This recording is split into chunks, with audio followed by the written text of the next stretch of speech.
Tapered fabric. Of what? I don't know. It came into my hands from a hooded crone, filled with ash from her pipe, and of her I will believe. She rested under an arbor of a grape-painted tree. It had no leaves, but I remember the branches canopied. I remember. Shredded piece, 7 or 9, I know it's no more than 10. All belong from a quilt found in a family now dead in detriment. I stole it from a boat of a tradesman when I went astray by the moor lake. The quilt clustered generations. After, I deracinated it. Beneath, I saw his prices in trade, but I had no repine to acquire as mine, for I feel I had a vocation, either within me, through me, or towards me. If your heart had a voice, it will tell me how much I love the way I kiss your lips, and how my touch takes you places only will welcome me. If your heart had a voice, it will sing beautiful melodies, only our bodies know the words to, and it will sing every night on the love that never seems to find its way. It will talk for days on how things could have been and should have been. Every time we make love, it will say my name. If your heart had a voice, it will scream to the world the way love isn't something. It will scream to the world that love, It will scream to the world that love is many things. It's everything. If your heart had a voice, it would be the greatest love poet ever. It will rhyme words and make sentences every time, flow like the waves in our ocean. If your heart had a voice, it will whisper in those cold, lonely nights how it really feels. It will whisper and whisper till there is no voice. I used to have the luckiest job in the world. Every Monday through Friday, from 10:30 to 1:30, outdoors, I used to play kickball with elementary school kids. I got paid $20 an hour. He called me Dr. Recess because I told him I had a PhD in the recess arts from Recess University because everybody trusts a doctor. I have to admit, this public school was like a mythical place to me because each young teacher seemed lovelier than the last.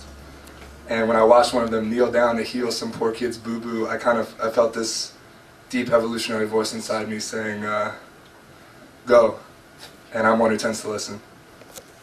But once I approached the teacher without a ring, you know how they call it the yard, where the kids play, I said?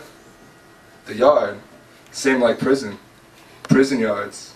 Just an observation, you know? She really didn't. Fuck, I thought. No one understands me. Then I went out to earn my rent money by pegging a rubber ball at young children. I am a Dominican York.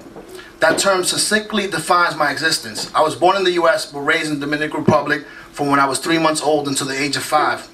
Inside my little apartment in Washington Heights, New York City, it was the Dominican Republic.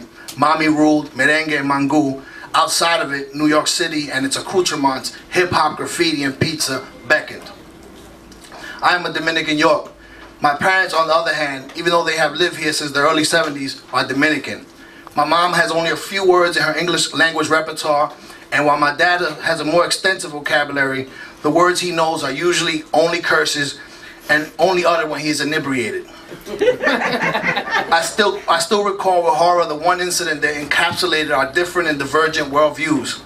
On this particular day, when I was about 10 years old, my dad came home from the vivero with a guinea fowl. Called simply a guinea in Spanish, this bird looked nothing like a chicken. First of all, its feathers are dark, it's bigger, and the damn thing slinked around my apartment like with a menacing "don't fuck with me" manner. After my dad had his fill of laughing at me, he took the guinea to the bathroom. Let's just say that poor bird expired. After the deed was done, my mother promptly took the guinea, cooked it, and served it with the de jour rice and beans. Well, I have to say that scary looking guinea tasted really good.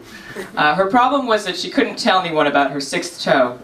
At the office, she always apologized for her oversized footwear, the way it bashed her coworkers and made them trip whenever she stretched her legs. Her CV could never accurately convey what she was capable of: hobbies and skills, photography, drawing, juggling, hiking. She felt tempted to fill in the blank space at the end of the line, but she didn't want to brag. I can't tell them outright, she thought, though if anyone ever figures it out, I guess that's okay.